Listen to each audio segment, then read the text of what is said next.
हाँ जी बेटा, आप आज चैप्टर पढ़ेंगे 11th light shadow and reflection. प्रकाश, परछावाਂ ਅਤੇ ਪਰਾਵਰਤਨ। ਬੱਚੋ, ਅਸੀਂ ਕੋਈ ਚੀਜ਼ ਤਦ ਹੀ ਦੇਖ ਸਕਦੇ ਹਾਂ ਜਦੋਂ ਉਹਦੇ ਤੇ ਲਾਈਟ ਪੈਂਦੀ ਹੈ। ਜਿੰਨੀ ਦੇਰ ਤੱਕ ਕਿਸੇ ਆਬਜੈਕਟ ਤੇ ਲਾਈਟ ਨਹੀਂ ਪੈਂਦੀ ਤਾਂ ਅਸੀਂ ਚੀਜ਼ਾਂ ਨੂੰ ਨਹੀਂ ਦੇਖ ਸਕਦੇ। ਮੰਨ ਲਓ ਜਿਵੇਂ ਤੁਹਾਡੇ ਘਰ ਦੇ ਵਿੱਚ ਕੋਈ ਟੇਬਲ ਜਾਂ ਚੇਅਰ ਪਈ ਹੈ, रात का समय लेकिन वो लाइट बिल्कुल नहीं है कि तुसी चीज़ नूं देख सकते हो। नहीं, तुसी चीज़ नूं नहीं देख सकते। क्यों? क्योंकि उहदे ते लाइट नहीं पैंदी। दिन वेले टेबल चेयर प्रकाश आ रहा हुंदा है, सूरज की रोशनी आ रही हुंदी है ते तुहानूं ये सारियां चीज़ां देखण नूं मिल जांदियां हन। पर जदों वस्तु ते लाइट नहीं पैंदी तां चीज़ां सानूं नहीं दिखाई दिंदियां। कुछ ਇਹੋ ਜਿਹੀਆਂ ਚੀਜ਼ਾਂ ਵੀ ਹੁੰਦੀਆਂ ਨੇ ਬੱਚੋ ਜਿਨ੍ਹਾਂ ਦੀ ਆਪਣੀ ਲਾਈਟ ਹੁੰਦੀ ਹੈ, ਜਿਸ ਤਰ੍ਹਾਂ ਕਿ ਸੂਰਜ ਆਪਣੀ ਲਾਈਟ ਆਪ ਅਮਿਟ ਕਰਦਾ ਹੈ, ਜਿਸ ਨੂੰ ਆਪਾਂ ਕੀ ਕਹਿੰਦੇ ਆ, ਲਿਊਮੀਨਸ ਆਬਜੈਕਟ, ਜਾਂ ਇਸ ਨੂੰ ਕੀ ਕਹਿ ਸਕਦੇ ਆ, ਦੀਪਕ ਵਸਤੂਆਂ। ਕੁਝ ਚੀਜ਼ਾਂ ਦੀ ਲਾਈਟ ਆਪਣੀ ਨਹੀਂ ਹੁੰਦੀ, ਅਸੀਂ ਉਹਨਾਂ ਨੂੰ ਕੀ ਕਹਿੰਦੇ ਆ, ਨੋਨ ਲਿਊਮੀਨਸ ਆਬਜੈਕਟ। ਜਿਵੇਂ ਚੰਦਰਮਾ, ਇਹਦੀ ਆਪਣੀ ਬੇਟਾ ਕੋਈ ਲਾਈਟ ਨਹੀਂ ਹੁੰਦੀ। सूरज की रोशनी जो चंद्रमा ते पैंदी है तो वह रिफ्लैक्ट हो के साडे तक पहुँचती है, जिस तो सानू पता चलता है कि चंद्रमा चमक रहा है। बट ये नॉन ल्यूमिनस ऑब्जेक्ट है। नेक्स्ट आ गया transparent, opaque and transparent object. Transparent मतलब पारदर्शी, ओपेक अपारदर्शी और ट्रांसपेरेंट मतलब अल्पारदर्शी। ट्रांसपेरेंट ये चीज़ां बेटा आपां 4th चैप्टर दे विच भी पढ़ियां सीगियां। ਉਹ ਚੀਜ਼ਾਂ ਜਿਨ੍ਹਾਂ ਦੇ ਵਿੱਚੋਂ ਲਾਈਟ ਨਹੀਂ ਪਾਸ ਹੁੰਦੀ ਉਹਨਾਂ ਨੂੰ ਆਪਾਂ ਕੀ ਕਹਿੰਦੇ ਆ, ਓਪੇਕ मतलब ਅਪਾਰਦਰਸ਼ੀ। ਔਰ ਕੁਝ ਇਹੋ ਜਿਹੀਆਂ ਚੀਜ਼ਾਂ ਜਿਨ੍ਹਾਂ ਦੇ ਵਿੱਚੋਂ ਲਾਈਟ ਪਾਸ ਹੋ ਜਾਂਦੀ ਅਸੀਂ ਉਹਨੂੰ ਕੀ ਕਹਿੰਦੇ ਆ, ਟਰਾਂਸਪੇਰੈਂਟ ਯਾਨੀ ਕਿ ਪਾਰਦਰਸ਼ੀ। ਜਿਵੇਂ ਇੱਕ ਐਗਜ਼ਾਮਪਲ ਲਓ, ਗਲਾਸ ਦੇ ਵਿੱਚੋਂ ਤੁਹਾਨੂੰ ਬਾਹਰਲਾ ਸਾਰਾ ਦਿਖ ਜਾਂਦਾ ਹੈ, ਜਿਹਦੇ ਵਿੱਚੋਂ पास हो जाती है लाइट, उसनूं आपां की कहने हाँ, ट्रांसपेरेंट। ट्रांसलेंट ये 4th चैप्टर दे विच भी मैं दस्सिया सी। जिस तरह ट्रेसिंग पेपर तुसीं देखिया होएगा जां बटर पेपर देखिया होएगा, उहदे चों कुछ दिखदा है पर पूरा नहीं दिखाई दिंदा, असीं उसनूं की कहने आ, ट्रांसलेंट। क्लीयरली जिहदे विचों आपां नहीं देख सकदे उसनूं आपां की कहने आ, ट्रांसलेंट। नेक्स्ट आ गया बच्चों, वट एग्जैक्टली आर शैडो। परछावें असल विच की हुंदे हन। बच्चों, कुछ ਇਹੋ ਜਿਹੇ ऑब्जेक्ट ਜਿਹਦੇ ਤੇ ਆਪਾਂ ਲਾਈਟ ਮਾਰੀਏ ਤਾਂ ਉਹਦੇ ਵਿੱਚੋਂ ਲਾਈਟ ਪਾਸ ਨਾ ਹੋ ਸਕੇ ਤਾਂ ਫਿਰ ਉਹਦਾ ਕੀ ਬਣ ਜਾਂਦਾ ਹੈ, ਪਰਛਾਵਾਂ ਬਣ ਜਾਂਦਾ ਹੈ। ਜਿਸ ਤਰ੍ਹਾਂ ਤੁਸੀਂ ਦੇਖਦੇ ਹੋ ਸੂਰਜ ਦੀ ਰੋਸ਼ਨੀ ਦੇ ਨਾਲ ਜਦੋਂ ਤੁਸੀਂ ਈਸਟ ਵੱਲ ਸਪੋਜ਼ ਖੜੇ ਹੋ ਤਾਂ ਤੁਹਾਡਾ ਪਰਛਾਵਾਂ ਤੁਸੀਂ ਦੇਖੋਗੇ लम्मा बनेगा और किहड़ी डायरेक्शन बनेगा, ओपोजिट। ये तुहाडा परछावां बन रहा है। ऐसे तरीके अगर पंछी उड़ रहा है तो उहदा भी जमीन के उत्ते परछावां बन रहा है। परछावां बनन दे लई जां शैडो बनन दे लई एक गल जरूर नोट करो कि उहदे लई स्क्रीन दा होना बहुत जरूरी है। बिना स्क्रीन तो शैडो नहीं बनती। जिस तरह अगर सपोज तुसी खड़े हो जा रहे हो ਤਾਂ ਸੂਰਜ ਦੀ ਰੋਸ਼ਨੀ ਦੇ ਨਾਲ ਤੁਹਾਡੀ ਸਾਈਡ ਤੇ ਪਰਛਾਵਾਂ ਪੈਂਦਾ ਹੈ ਤੇ ਉਹ ਪਰਛਾਵਾਂ ਕਿੱਥੇ ਪੈਂਦਾ ਹੈ, ਜ਼ਮੀਨ ਤੇ ਪੈਂਦਾ ਹੈ। ਜਾਂ ਪੇੜ ਦਾ ਪਰਛਾਵਾਂ ਕਿੱਥੇ ਪੈਂਦਾ ਹੈ, ਜ਼ਮੀਨ ਤੇ ਪੈਂਦਾ ਹੈ। ਜਾਂ ਤੁਸੀਂ ਹੋਰ ਦੇਖ ਸਕਦੇ ਹੋ ਕਿ ਦੀਵਾਰ ਦੇ ਉੱਤੇ ਪਰਛਾਵਾਂ ਪੈਂਦਾ ਹੈ। ਸੋ ਸ਼ੈਡੋ ਬਣਨ ਵਾਸਤੇ ਸਕਰੀਨ ਦਾ ਹੋਣਾ ਬਹੁਤ ਜ਼ਰੂਰੀ ਹੈ। ਉਹਦੇ ਤੋਂ ਬਿਨਾ ਸ਼ੈਡੋ ਨਹੀਂ ਬਣਦੀ। अगर तुसी ईस्ट वाल अपना फेस करके खड़े हो तो तुहाडा परछावां किधर नूं बनेगा, ओपोजिट डायरेक्शन। ईस्ट दी ओपोजिट डायरेक्शन किहड़ी है, वेस्ट। और अगर वेस्ट तो जदों उदों परछावां तुहाडा लंबा होएगा। जदों शाम नूं जां सन छुपदा है, सनसैट हुंदा है तां वेस्ट डायरेक्शन दे विच छुपदा है, तां वेस्ट तो बाद तुहाडा परछावां किधर नूं बनेगा, ईस्ट नूं। ते ओह की बन जाएगा, छोटा बनेगा। और जो दोपहर का टाइम जो शिखर ते उपर वाल सूरज हुंदा है यानी कि नॉर्थ डायरेक्शन हुंदा है तो तुसी अपना परछावां देखोगे कि बिल्कुल तुहाडे बिल्कुल थल्ले सीधा जिहड़ा है वो बनेगा। सो ऑब्जेक्ट का ही शैडो बनेगी और जे स्क्रीन होएगी। ਨੈਕਸਟ ਅਸੀਂ ਪੜਾਂਗੇ ਬੱਚੋ pinhole camera. Pinhole camera ਬਣਾਉਣ ਵਾਸਤੇ ਤੁਸੀਂ ਇਹ ਆਪ ਹੀ ਕਰ ਸਕਦੇ ਹੋ। ਤੁਹਾਨੂੰ ਇੱਕ ਚਾਹੀਦਾ, ਦੋ ਬਾਕਸ ਚਾਹੀਦੇ ਨੇ। ਇੱਕ ਬਾਕਸ ਥੋੜਾ ਵੱਡਾ ਚਾਹੀਦਾ ਹੈ ਔਰ ਇੱਕ ਬਾਕਸ ਜਿਹੜਾ ਛੋਟਾ ਚਾਹੀਦਾ ਹੈ। ਇੱਕ ਬਾਕਸ ਦੇ ਵਿੱਚ ਤੁਸੀਂ ਛੋਟਾ ਜਿਹਾ, ਵੱਡੇ ਬਾਕਸ ਦੇ ਵਿੱਚ ਤੁਸੀਂ ਹੋਲ ਕਰ ਲਓ। ਜਿਹੜਾ ਤੁਸੀਂ ਛੋਟਾ ਬਾਕਸ ਲੋਗੇ ਇਸ ਤਰ੍ਹਾਂ ਦਾ ਤੁਸੀਂ ਕੱਟ ਸਕਦੇ ਹੋ। ਔਰ ਇਹ ਬਾਕਸ ਜਿਹੜਾ ਹੈ ਸਲਾਈਡਿੰਗ ਹੋਣਾ ਚਾਹੀਦਾ, ਯਾਨੀ ਕਿ ਤੁਹਾਡੇ ਪਹਿਲੇ ਵਾਲੇ ਬਾਕਸ ਦੇ ਵਿੱਚ ਸਲਾਈਡ ਹੋਣਾ ਚਾਹੀਦਾ ਹੈ, ਆ ਜਾ ਸਕਦਾ ਚਾਹੀਦਾ ਹੈ। ਔਰ ਇਹਦੇ ਤੇ ਅਗਰ ਤੁਸੀਂ ਹੋਲ ਕਰ ਲਓ ਔਰ ਇੱਥੇ ਜਿਹੜਾ ਤੁਸੀਂ ਕੱਟ ਕਰਕੇ ਟ੍ਰੇਸਿੰਗ ਪੇਪਰ ਲਗਾ ਦਿਓ ਤਾਂ ਇਹਦੇ ਨਾਲ ਆਪਾਂ ਕੀ ਕਰ ਸਕਦੇ ਹਾਂ, ਦੂਰ ਪਈਆਂ ਵਸਤੂਆਂ ਦੇਖ ਸਕਦੇ ਹਾਂ, ਲੇਕਿਨ ਇਨਵਰਟਿਡ यानी कि उल्टियां दिखणगियां ਤੁਹਾਨੂੰ। अगर एक बंदा सीधा खड़ा है ਤਾਂ ਤੁਹਾਨੂੰ ਇਸ ਤੇ ਕੀ ਨਜ਼ਰ ਆਏਗਾ, ਉਲਟਾ ਨਜ਼ਰ ਆਏਗਾ। ਸੋ ਇਹਨੂੰ ਆਪਾਂ ਕੀ ਕਹਿੰਦੇ ਆ, pinhole camera. Pinhole ਕੈਮਰੇ ਦੇ ਨਾਲ ਤੁਸੀਂ ਸੂਰਜ ਨੂੰ ਵੀ ਦੇਖ ਸਕਦੇ ਹੋ। ਸੂਰਜ ਨੂੰ ਅਸੀਂ ਐਗਜ਼ੈਕਟ ਬਿਲਕੁਲ ਡਾਇਰੈਕਟ ਨਹੀਂ ਦੇ ਸਕਦੇ ਕਿਉਂਕਿ ਇਹਨਾਂ ਸਾਡੀਆਂ ਅੱਖਾਂ ਖਰਾਬ ਹੋ ਜਾਂਦੀਆਂ ਹਨ। ਤੁਸੀਂ ਪਿਨ ਹੋਲ ਕੈਮਰੇ ਦੇ ਵਿੱਚ ਵੀ ਇਹਦਾ ਸੂਰਜ ਦਾ ਸ਼ੈਡੋ ਦੇਖ ਸਕਦੇ ਹੋ। ਕੁਦਰਤੀ ਰੂਪ ਦੇ ਵਿੱਚ ਬੇਟਾ ਤੁਸੀਂ ਪਾਰਕ ਦੇ ਵਿੱਚ ਜਾਂ ਸੜਕਾਂ ਤੇ ਪੇੜ ਦੇਖੇ ਹੋਣਗੇ ਤੇ ਉਸ ਤੇ ਤੁਹਾਨੂੰ ਇਸ ਤਰ੍ਹਾਂ ਦੀਆਂ ਨੀਚੇ ਲਾਈਟ ਨਜ਼ਰ ਆ ਰਹੀ ਹੁੰਦੀ ਹੈ।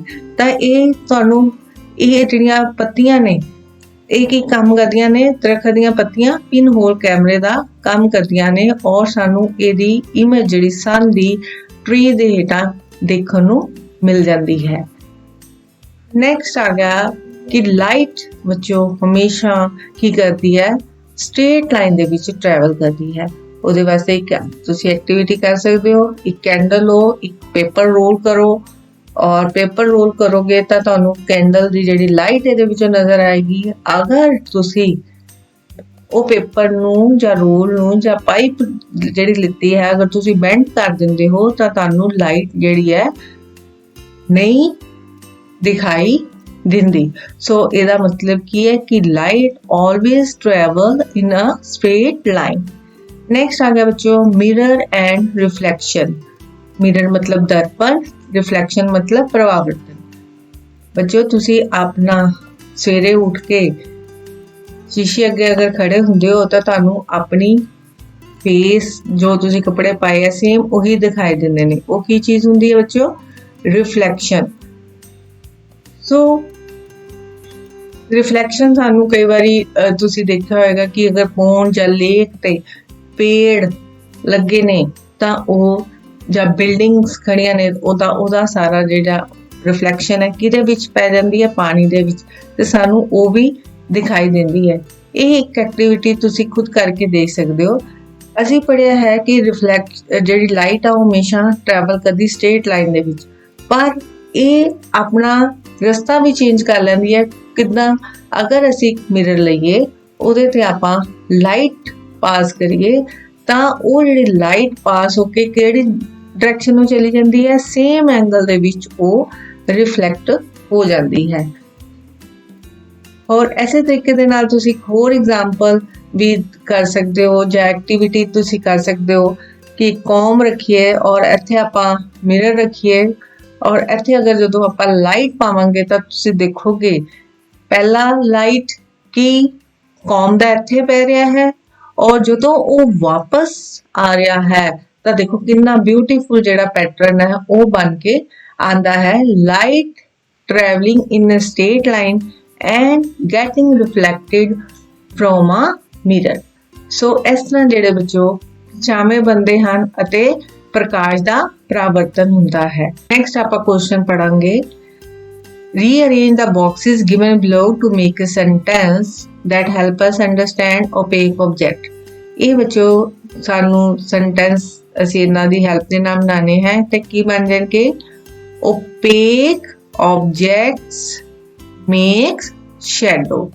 next question है classify the object or material given below as opaque, transparent or translucent, luminous or non luminous। ਇਹਨਾਂ ਵਿੱਚੋਂ ਤੁਸੀਂ ਦੱਸੋਗੇ ਕਿ ਕਿਹੜਾ opaque है, ਕਿਹੜਾ transparent है, ਕਿਹੜਾ translucent है, ਕਿਹੜਾ luminous है और non luminous है।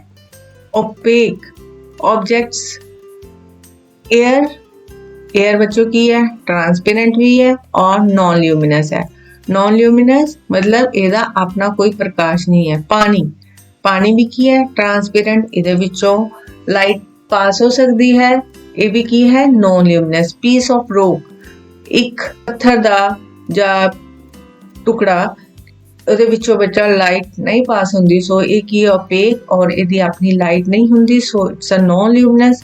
ਸ਼ੀਟ ਆਫ ਐਲੂਮੀਨੀਅਮ ਜਿਹੜੇ ਤੁਸੀਂ ਰੋਟੀ ਰੈਪ ਕਰਦੇ ਹੋ ਉਹਦੇ ਵਿੱਚੋਂ ਲਾਈਟ ਨਹੀਂ ਪਾਸ ਹੁੰਦੀ, ਸੋ ਓਪੇਕ ਔਰ ਇਹਦੀ ਆਪਣੀ ਕੋਈ ਲਾਈਟ ਨਹੀਂ ਹੈ, ਨॉन ल्यूमिनस। ਮਿਰਰ ਕੀ ਹੈ ਓਪੇਕ, ਮਿਰਰ ਦੇ ਵਿੱਚ ਪਿੱਛੇ ਲਾਈਟ ਪਾਸ ਨਹੀਂ ਹੁੰਦੀ, ਨਾ ਹੀ ਇਹ ਆਪਣੀ ਲਾਈਟ ਦਿੰਦਾ ਹੈ, so it's a non luminous. Wooden board, लकड़ी ਦਾ बोर्ड, ये भी ओपेक है और ਇਹਦੀ भी अपनी कोई लाइट नहीं ਹੁੰਦੀ। ऐसे तरीके ਦੇ ਨਾਲ sheet of polythene bag transparent भी ਹੁੰਦੇ ਨੇ, ਕਿਉਂਕਿ ਇਹਨਾਂ ਵਿੱਚੋਂ ਥੋੜੀ ਜੀ ਸ਼ੈਡੋ ਜਾਂ ਇਹਨਾਂ ਦਾ ਥੋੜਾ ਜਿਹਾ ਹਿੱਸਾ ਜਿਹੜਾ ਦਿਖ ਸਕਦਾ ਹੈ, ਸੋ ਇਹ ਨॉन ल्यूमिनस है।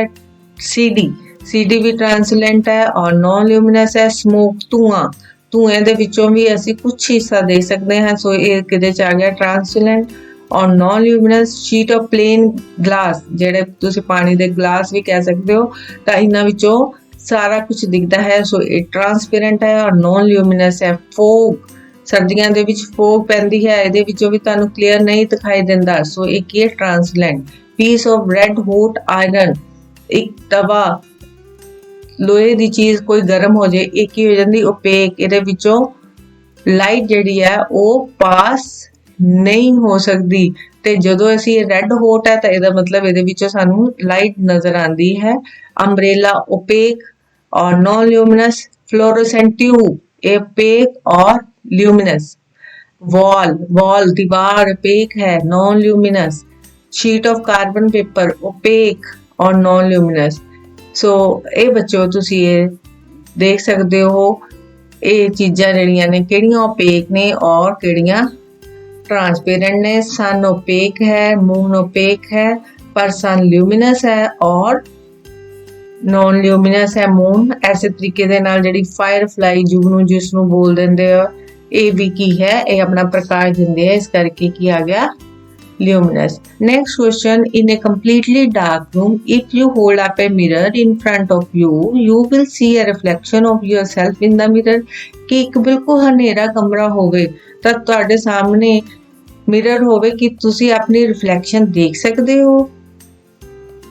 ਨਹੀਂ ਬੇਟਾ, ਜਦੋਂ ਮੈਂ ਤੁਹਾਨੂੰ ਦੱਸਿਆ ਹੈ ਕਿ ਅਸੀਂ ਚੀਜ਼ਾਂ ਨੂੰ ਉਦੋਂ ਹੀ ਦੇਖ ਸਕਦੇ ਹਾਂ ਜਦੋਂ ਕੀ ਪਵੇ, ਲਾਈਟ ਪਵੇ ਉਸ ਆਬਜੈਕਟ ਤੇ। ਜਿਸ ਤਰ੍ਹਾਂ ਇਮੇਜ ਤਾਂ ਹੀ ਫਾਰਮ ਹੋਏਗੀ ਪਲੇਨ ਮਿਰਰ ਤੇ ਜਦੋਂ ਲਾਈਟ ਪਏਗੀ। ਹਨੇਰੇ ਕਮਰੇ ਦੇ ਵਿੱਚ, in a dark room, there is no light in the room, so there is no reflection takes place by the mirror placed in the room, so ਅਸੀਂ ਇਮੇਜ ਜਿਹੜੀ ਹੈ ਨਹੀਂ ਦੇਖ ਸਕਦੇ। ਹੋਪ ਤੁਹਾਨੂੰ ਚੈप्टर समझ आ गया होगा। Thank you.